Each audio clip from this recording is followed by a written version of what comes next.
आधुनिकता का मतलब क्या, किन किन स्तरों पर आधुनिकता देखी जा सकती थी स्पष्ट रूप से। पहले हमने समझा कि आधुनिक काल का मतलब क्या, विशेषकर वो सिर्फ हिंदी के संदर्भ में।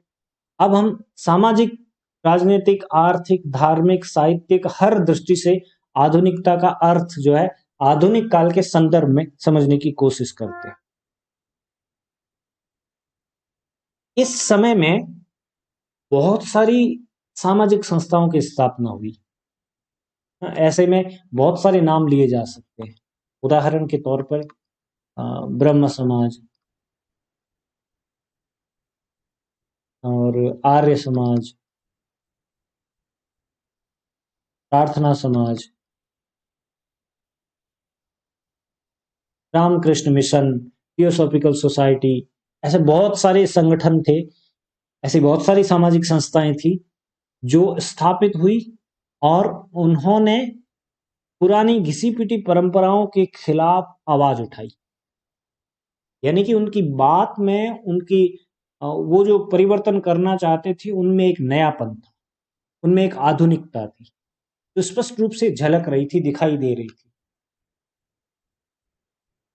और इन प्रयासों से भारतीय जन बहुत ज्यादा प्रभावित हुआ। आप देखते होंगे, उत्तर हो चाहे दक्षिण हो, चाहे आपका पूर्व पश्चिम, हर दिशा में ये जो कुछ सामाजिक संस्थाएं बताई है इनका प्रभाव स्पष्ट रूप से देखने को मिलता था। जैसे राजा राम मोहन राय का व्यक्तित्व देख लीजिए, विवेकानंद का व्यक्तित्व देख लीजिए, और उधर महाराष्ट्र की तरफ प्रार्थना समाज का दबदबा देखिए। प्रार्थना समाज केशव चंद्र सेन की सानिध्य में शुरू हुआ, उसका दबदबा देखिए। उन्होंने जिस तरीके का जो है समाज में एक जन जागरण की चेतना फैलाई, एक नई जो मानसिक स्तर पर एक क्रांति की शुरुआत की। कहने का मतलब ये है, हम बाह्य तौर पर लड़ रहे थे झंडा लेकर के, वो एक अलग बात थी, लेकिन इनके पीछे का मकसद क्या है, क्यों लड़ रहे हैं हम। बहुत सारे लोगों को ये नहीं पता था कि हम क्यों जो है अंग्रेजों के खिलाफ लड़ रहे हैं। कारण क्या, आजादी का मतलब क्या, आजादी मिल जाएगी तो हमें क्या मिलेगा। बहुत सारे लोगों को तो बहुत बाद में भी नहीं पता था। पता है आपको, आधुनिक काल में स्वतंत्रता के पश्चात जो 20 साल का साहित्य है ना, उसको आप देखेंगे तो ज्यादातर कहानियों के पात्र, जो मुख्य पात्र है, कहानियां हो चाहे उपन्यास हो, मतलब कहने का ये कि कथ्यों के जो मुख्य पात्र है वो इसी उलझन में लगे हुए हैं कि आजादी प्राप्त तो हो गई, लेकिन वो पहली चीज तो हमने क्यों इतना लंबा जो है वो परिश्रम करके, क्यों इतने लोगों की जान दे करके आजादी को प्राप्त किया, जब भूखमरी, गरीबी, बेरोजगारी, सब कुछ वैसा ही, लूट डकैती, हत्याएं, राजनीतिक षड्यंत्र, सब कुछ वैसे के वैसे ही चलने थे, तो क्यों इस आजादी के कारण हजारों लाखों लोगों की जो है हमने जान बर्बाद कर दी। 10-20 सालों में यही कहानी के केंद्रीय चरित्रों का एक जो है मानसिक द्वंद्व दिखाई देता है। वो जाकर नौकरी के चक्कर में, बिल्कुल करेक्ट बात, वो जाकर नौकरी के चक्कर में शहर में आकर बस गए। आधुनिकता के नाम पर उन्होंने शहर में बसना तो सीख लिया, लेकिन उसका मतलब नहीं समझ पाए। और इसी यही एक बहुत बड़ी वजह है कि हम आते तो गांवों से हैं, शहर में बसने वाले लोग आते तो गांव से हैं, लेकिन अपने साथ वो संस्कृति जो है वो भूल आते हैं। शहर में आकर हम हिंसक बन जाते हैं, शहर में आकर के हम डरपोक बन जाते हैं, शहर में आकर हम आप मतलबी बन जाते हैं। होते तो गांव के लोग हैं, जो मिलनसार होते हैं, जिनका व्यक्तित्व अच्छा होता है, जिनके व्यक्तित्व में संस्कार होते हैं, लेकिन शहर में आकर वही मानसिकता क्या हो जाती है, विकृत हो जाती है। क्यों हो जाती, क्योंकि हमारे सामने कोई लक्ष्य नहीं होता है इन स्थितियों में। तो आजादी के बाद की एक अलग ही धारणा बन गई थी। इन सामाजिक संस्थाओं ने क्या किया है, इसी काम को अच्छा बनाने के लिए, पहले जब आजादी नहीं मिली उससे पहले मानसिक स्तर पर लोगों को तैयार करने के लिए जरूरी होता है। कोई नई चीज हो लागू करो उससे पहले लोगों को मानसिक स्तर पर तैयार करना अति आवश्यक होता है। जैसे अचानक से डिमोनेटाइजेशन हुआ, हड़कंप मच गया अचानक से, और इसी कारण से जब पहली बार देखा कि अचानक से कुछ भी अप्लाई करने से पहले हमें क्या करना चाहिए, लोगों के बीच एक प्रैक्टिकल करके देख लेना चाहिए। एक बार छोटे स्तर पर अप्लाई करके देख लेना चाहिए। और यही वजह रही है कि इस बार जब लॉकडाउन स्टार्ट किया गया तो उससे पहले 2-3 दिन का एक ट्रायल किया गया लॉकडाउन का, लोग जो है इसके बारे में थोड़ा सा जो है प्रिपेयर हो जाए, तैयार हो जाए। चाहती सरकार तो अचानक से लगा सकती थी, लेकिन सरकार ये चीज समझ चुकी कि अचानक से लगाए जाने पर लोगों में एक हड़बड़ी होगी, एक डर होगा, एक दहशत का माहौल पैदा हो जाएगा। जैसा डिमोनेटाइजेशन के समय हुआ था, रातों रात लोग जो है भागे एटीएम की तरफ, बैंकों की तरफ। पता है रात को बंद है फिर भी भाग के जा रहे हैं। ऐसी स्थिति पैदा हो गई थी। और अगर वो लोग आसानी से चाहते तो आसानी से भी उसको हैंडल कर सकते थे, लोग, जनता कर सकती थी उसको हैंडल। लेकिन लोगों में एक डर, एक दहशत, एक जो है मानसिकता नहीं थी वो पहले से तैयार कि ऐसा कुछ भी हो सकता है क्या। तो तैयार करने के लिए इन सामाजिक संस्थाओं ने अपने अपने प्रयास किए, लोगों में एक नई चेतना विकसित की कि अगर हमें आजादी मिलती है तो आजादी मिलने पर हमारा व्यवहार, हमारा समाज, हमारा देश किस दिशा में आगे बढ़ेगा।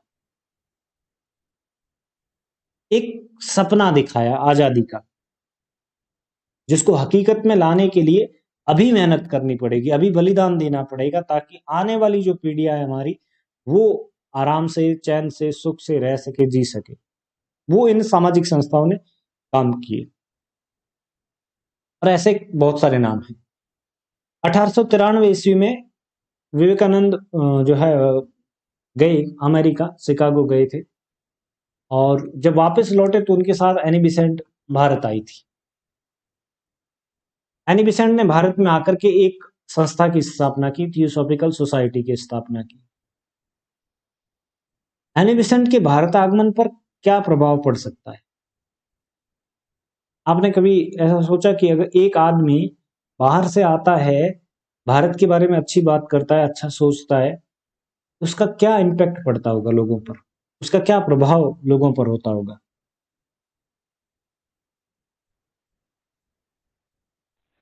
सर, जो हमारी सभ्यता संस्कृति को नहीं समझते ना, तो उनके मन में एक छाप बनती कि हाँ कुछ तो अच्छी चीज है कि जिस कारण वो यहाँ पे आए हैं।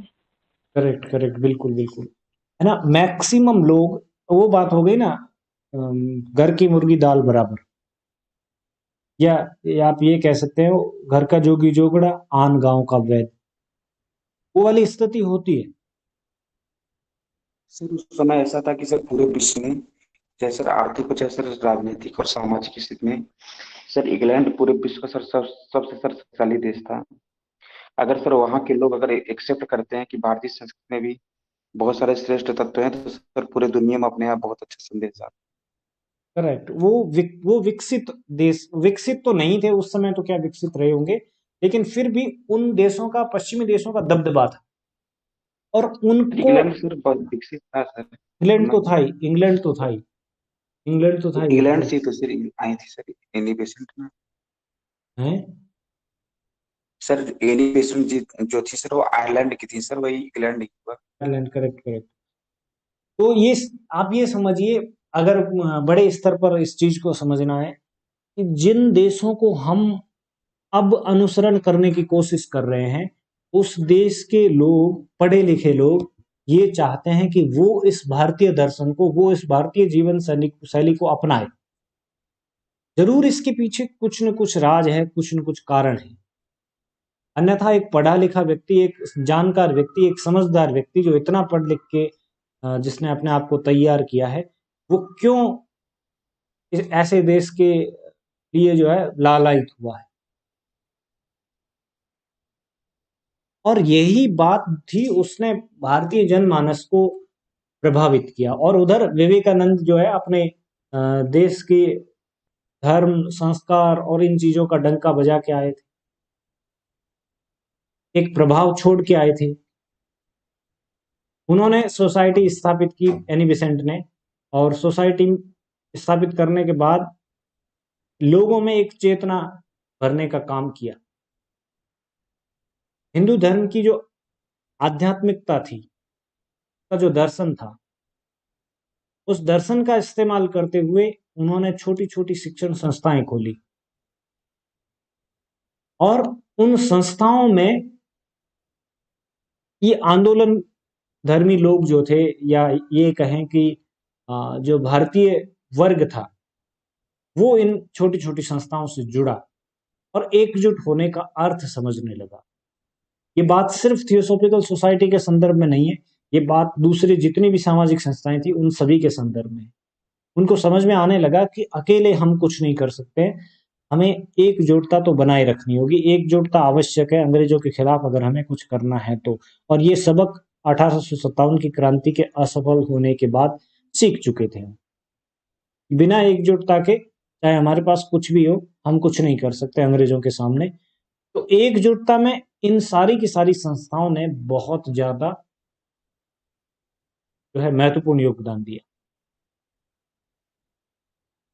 विवेकानंद के उस प्रवास का प्रभाव ये हुआ कि जो लोग भारत को नहीं जानते थे या भारत के दर्शन को ठीक ढंग से नहीं जानते थे, जनरल सी बात है, दूसरे देश के लोग क्यों किसी दूसरे देश के दर्शन के बारे में इतनी जो है गहनता से जानेंगे, समझेंगे। छोटे छोटे कृत्य और छोटी छोटी बातों के मार्फत विवेकानंद ने भारतीय दर्शन की उस प्रतिष्ठा को और ज्यादा विराट बना दिया और लोगों ने धर्म, संस्कार, समाज की मूल संस्थापनाएं, इन सबको जो नजदीक से समझा, परखा और सुना, उसका प्रभाव बाहर के लोगों पर भी हुआ। इसके बाद आप देखते हैं बहुत सारे ऐसे लोग भारत आए और भारत में ही आकर रह गए जो वास्तव में विदेशी मूल के थे। उन्हें यहाँ के संस्कारों ने, उन्हें यहाँ की धरती ने, उन्हें यहाँ के सिस्टम ने, उन्हें यहाँ के व्यवहार ने आकर्षित किया। उनमें से एक एनी बेसेंट थी। इधर 1857 की क्रांति हुई, उस क्रांति ने बहुत कुछ नया कर दिया। हम समझ क्या रहे हैं आधुनिकता का अर्थ? पश्चिमी देशों से कांटेक्ट हुआ हमारा, पश्चिमी देशों की अवधारणा से कांटेक्ट हुआ। वो लोग जब हमें महत्वपूर्ण मानने लगे तो इसका अर्थ क्या हो गया कि हम वास्तव में कुछ है।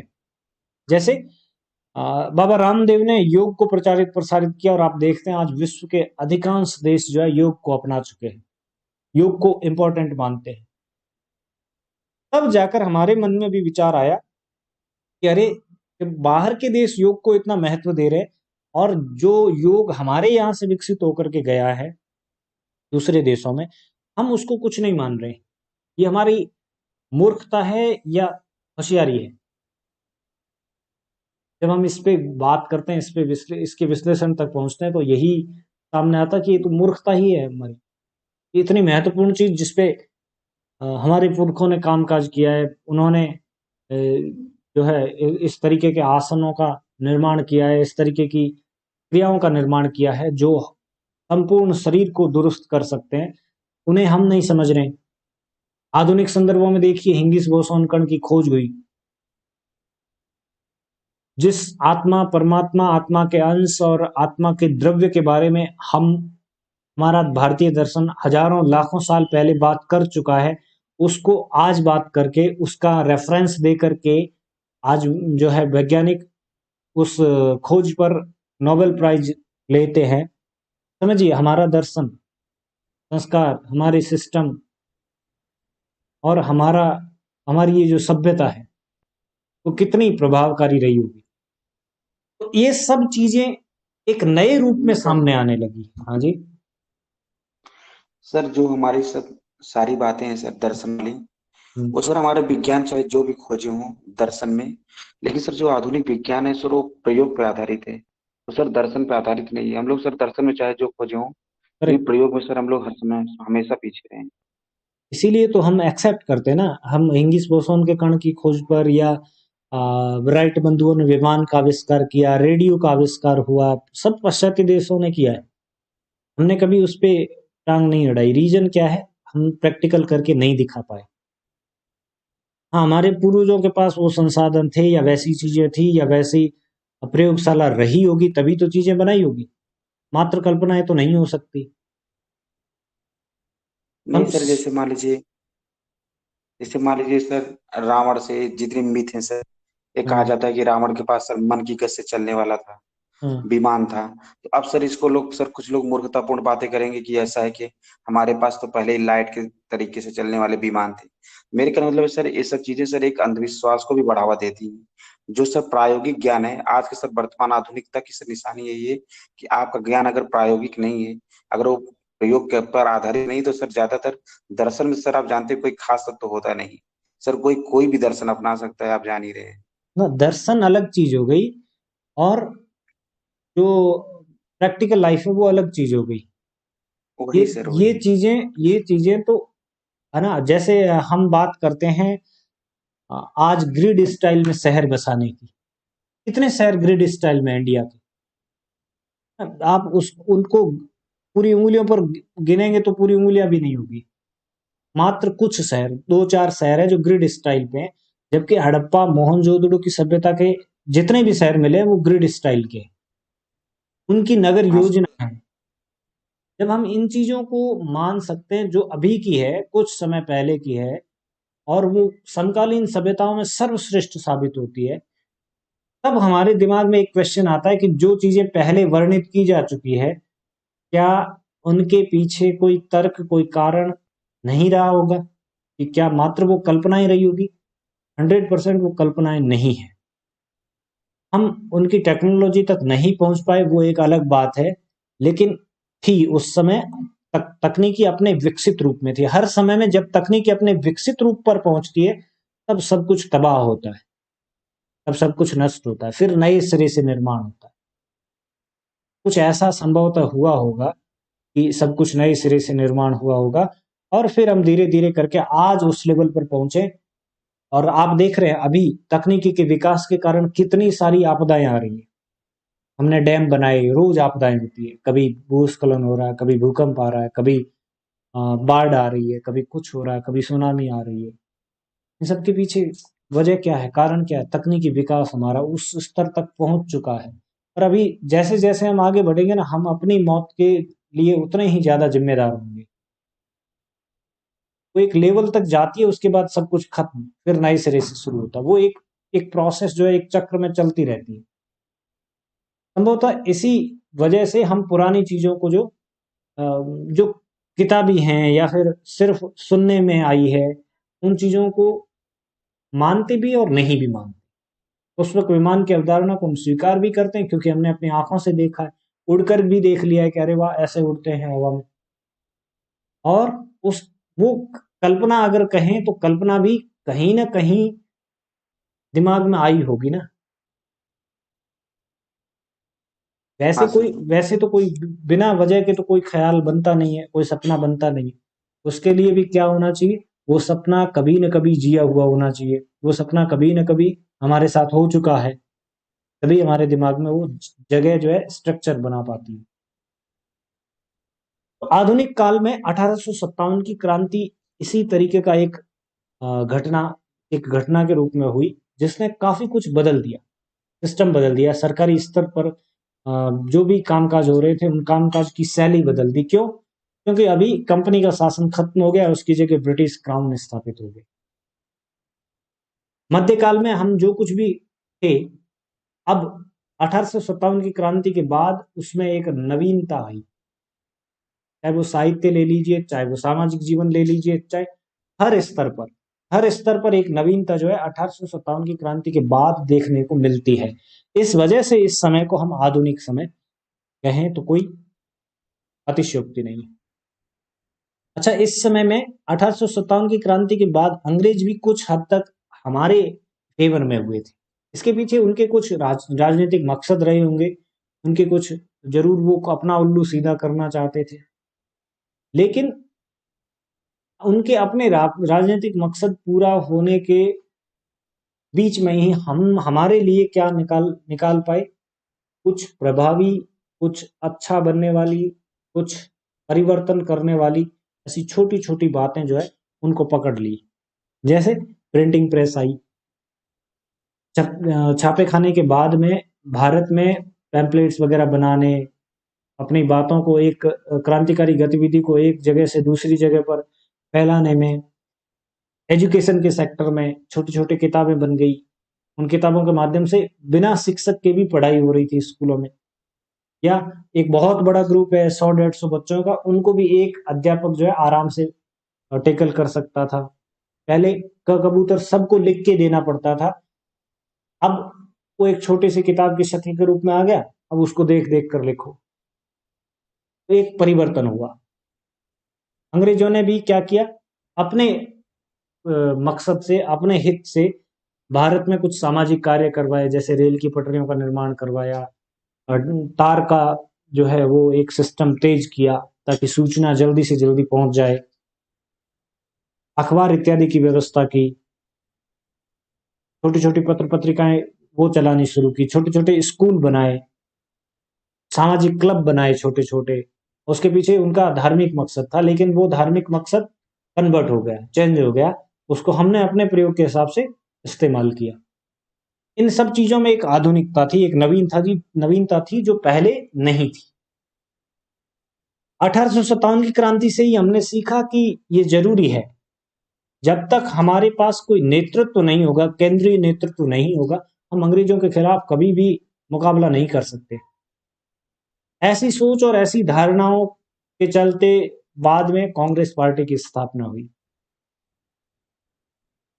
एकजुटता लाने के लिए और एक स्वरता लाने के लिए, हजारों लाखों लोगों की आवाज को एक स्वर बनाने के लिए इस तरीके की एक पार्टी की स्थापना हुई जो देश हित के बारे में सोच सके, देश हित के बारे में बात कर सके, प्रतिनिधि के तौर पे बात कर सके। ऐसी पार्टी का अस्तित्व सामने आया। ये भी एक नई चीज थी जो पहले कभी नहीं हुई थी।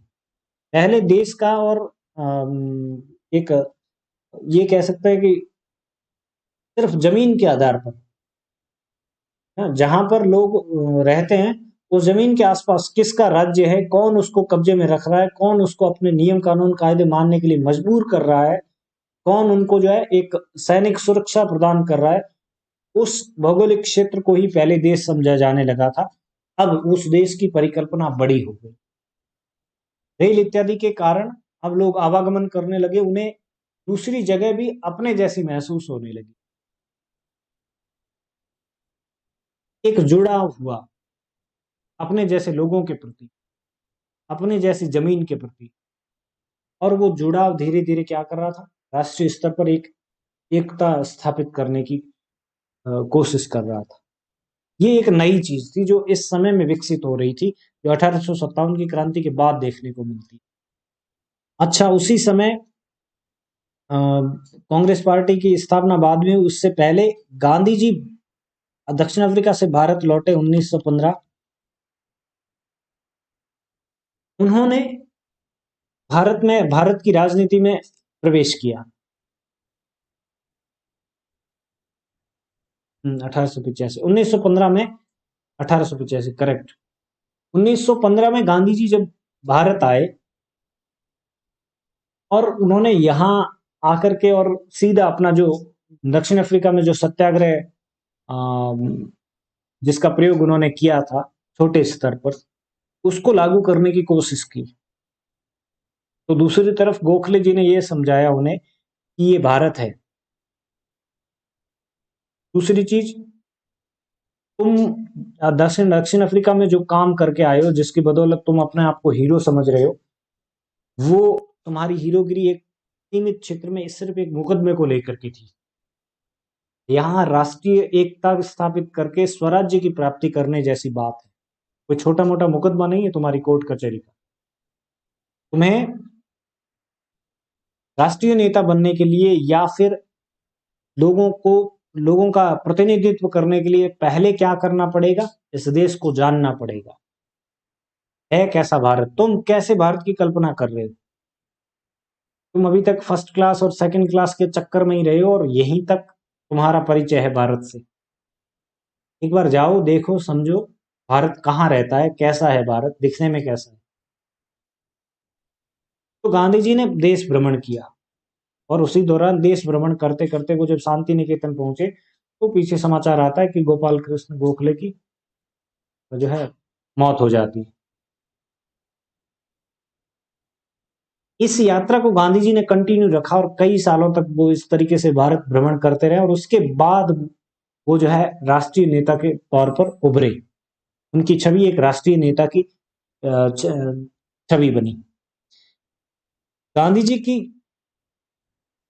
इस स्टाइल के कारण परिवर्तन क्या आया? पहली चीज तो उन्होंने प्रायोगिक तौर पर देश की जनता को समझ लिया, परख लिया, उनकी नब्ज को पकड़ लिया कि उन्हें एकजुट कैसे करना है। दूसरी चीज, अंग्रेजों का मुकाबला करने का तरीका जो है वो उनके पास आया।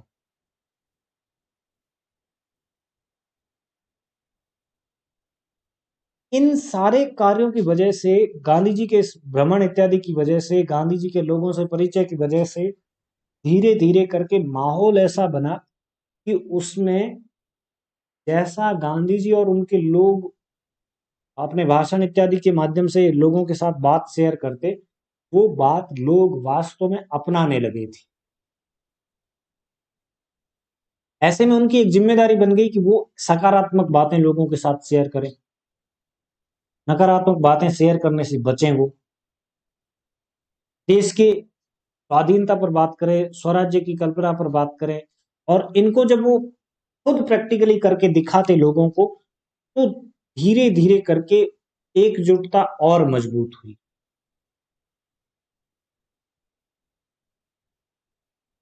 गांधी जी के नए नए प्रयोग, जैसे चरखे का प्रयोग हुआ, जैसे सत्याग्रह का प्रयोग हुआ, इसी तरीके के जो प्रयोग हुए, उन्होंने वास्तव में एक आधुनिक जीवन शैली को स्थापित किया। जो पहले कभी थी उसको नवीन रूप में जो है जीवन में सम्मिलित किया। चरखा पहले था, चरखा पहले लोग काटते थे, लेकिन अब उसको स्वदेश से, स्वराज्य से जोड़ दिया। ये एक आधुनिक पक्ष हुआ उसका। सादा लोग सादा जीवन पहले भी जीते थे, लेकिन अब स्वदेशी से उसको जोड़ दिया। ये एक आधुनिक पक्ष हुआ उनका।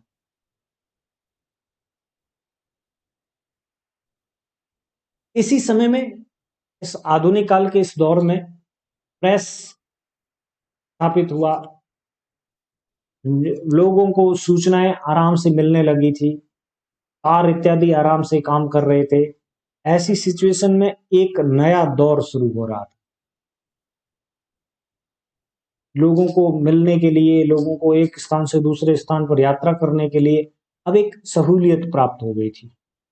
रेल मार्ग बिछ जाने से या संसाधनों का जो अभाव था, वो अभाव कुछ हद तक कम हुआ।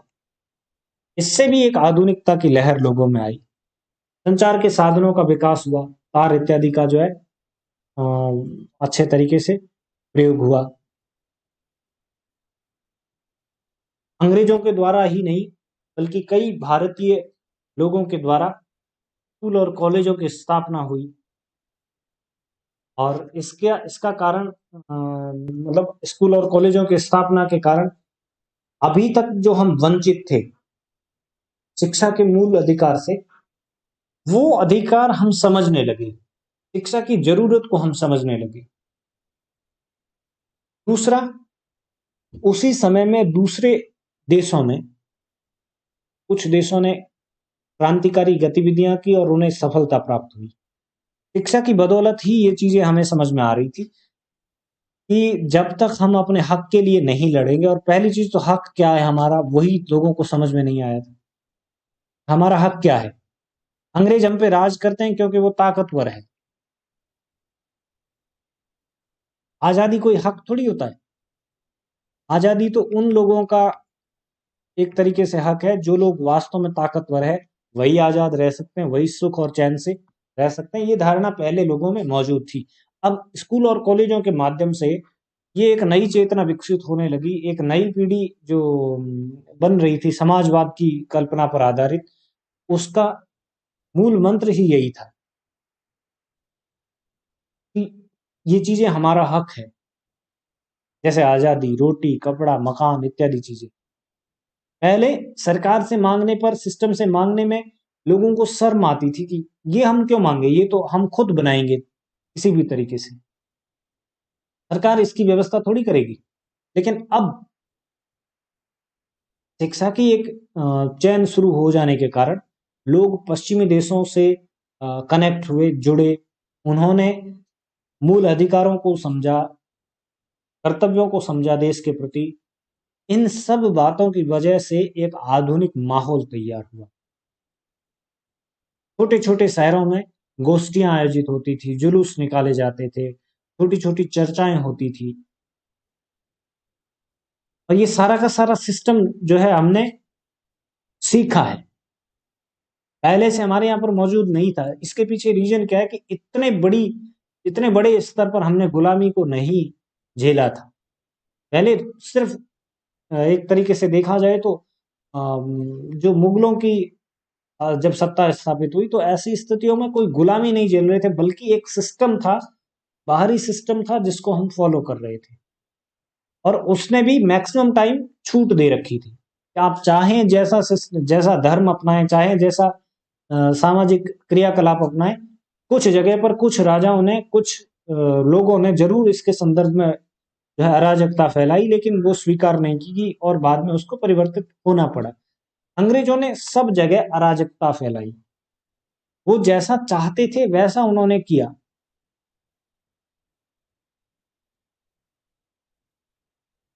बिल्कुल करेक्ट। उस समय हम राजनीतिक रूप से गुलाम भी नहीं कह सकते हैं, क्योंकि हम तो अपने राजाओं के अधीन थे, हमारे राजा जो थे वो गुलाम थे। अगर सीधा तरीके से समझा जाए तो ये सिस्टम रहा है। लेकिन राजा गुलाम है तो सीधी सी बात है कि हम भी गुलाम ही हुए, लेकिन उतनी बाउंडेशन नहीं थी, उतनी एक तरीके से हमारे जीवन पर वो हस्तक्षेप नहीं था उनका सीधे तौर पर, जितना अंग्रेजों का था। अंग्रेजों ने जितना प्रताड़ित और जितना परेशान किया उतना किसी ने नहीं किया था। ये चीजें धीरे धीरे हम सीख रहे थे, समझ रहे थे। स्कूल और कॉलेज इसमें महत्वपूर्ण भूमिका अदा कर रहे हैं।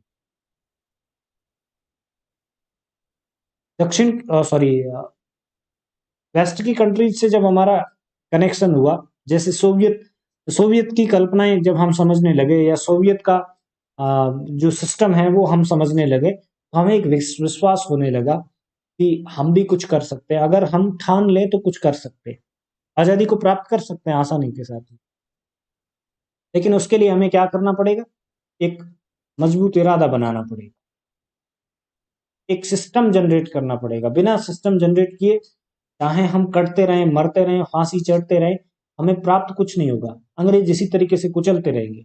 एक प्रॉपर प्लानिंग और प्रॉपर सिस्टम के तहत ही हम इनको यहां से भगा सकते हैं।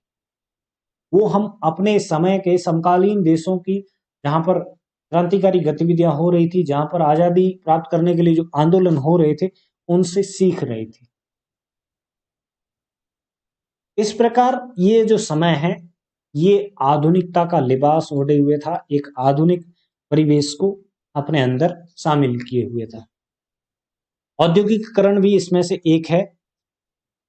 ये सब सामाजिक, राजनीतिक, धार्मिक, आर्थिक स्तर की गतिविधियों को प्रभावित कर रहे थे, एक आधुनिकता दे रहे थे, एक आधुनिक रंग दे रहे थे, और इसका प्रभाव साहित्य में भी आपको देखने को मिलता है।